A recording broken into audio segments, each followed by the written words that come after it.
சத்குருவே சரணம். பிரம்மஸ்தானம் அப்படிங்கிறது என்ன? நிறைய பேர் கேட்குறாங்க.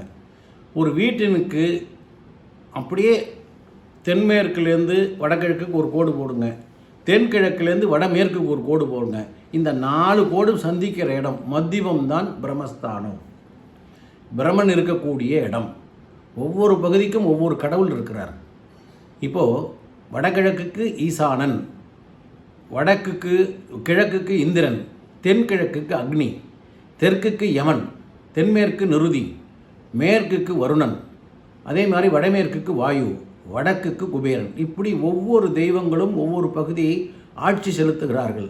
பிரம்மஸ்தானத்திலே பிரம்மதேவன் இருக்கிறார். அதனால தான் பிரம்மஸ்தானத்தில் திருமணம் ஆகாதவர்கள் படுக்கக்கூடாது. படுத்தால் திருமணம் ஆகாது. வடமேற்கில் படுத்தாங்கன்னா சீக்கிரம் திருமணமாகி போயிடுவாங்க அப்படின்னு வாஸ்து சாஸ்திரம் சொல்லுது. ஆன்மீகமும் அதைத்தான் சொல்லுது. பிரம்மஸ்தானம் சுத்தமாக இருக்கணும். முடிந்தால் அந்த இடத்துல பூஜை ரூம் வைங்க.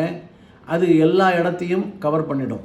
பிரம்மஸ்தானத்தில் இருந்தால் அந்த வீட்டினுடைய அத்தனை பகுதிகளும் காஸ்மிக் எனர்ஜி, ஆன்மீக சக்திகள், ஆகர்ண சக்திகள் நிறைந்து அந்த வீடு நல்ல சிறப்பாக பூஜை புனஸ்காரத்தின் மூலமாக ரொம்ப சிறப்பாக அந்த குடும்பத்தில் இருக்கக்கூடியவருடைய வாழ்க்கை நிலை உயர்ந்து கொண்டே போகும்.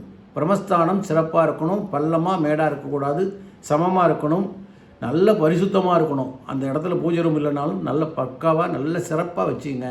அந்த வீட்டினுடைய நிலைமை நல்லாயிருக்கும். பிரம்மஸ்தானம் என்பது மறந்து போய் சில பழைய வீடுகளில் அந்த இடத்துல கிணறு இருக்கும். அந்த வீட்டில் யாருக்குமே கல்யாணம் ஆகாது. எல்லாருமே திருமணம் ஆகாமல் ஒரு கிராமத்தில் போய் பார்க்குறேன். அது பழைய வீட்டுக்குள்ளே பிரம்மஸ்தானத்தில் கிணறு இருக்குது. மொத்தம் 6 பேர், அண்ணன் தம்பி அக்கா தங்கச்சிங்க, யாருக்குமே திருமணம் ஆகலை.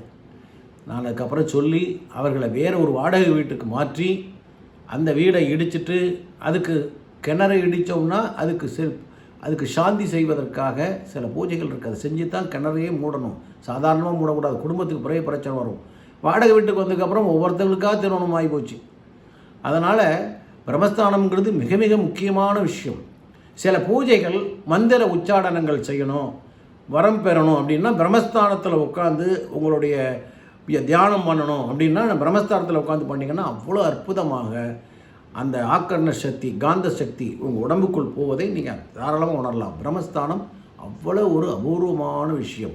வாஸ்துலையும் சரி, ஆன்மீகத்திலையும் சரி. சரிங்களா? சப்ஸ்கிரைப் பண்ணுங்கள். வணக்கம்.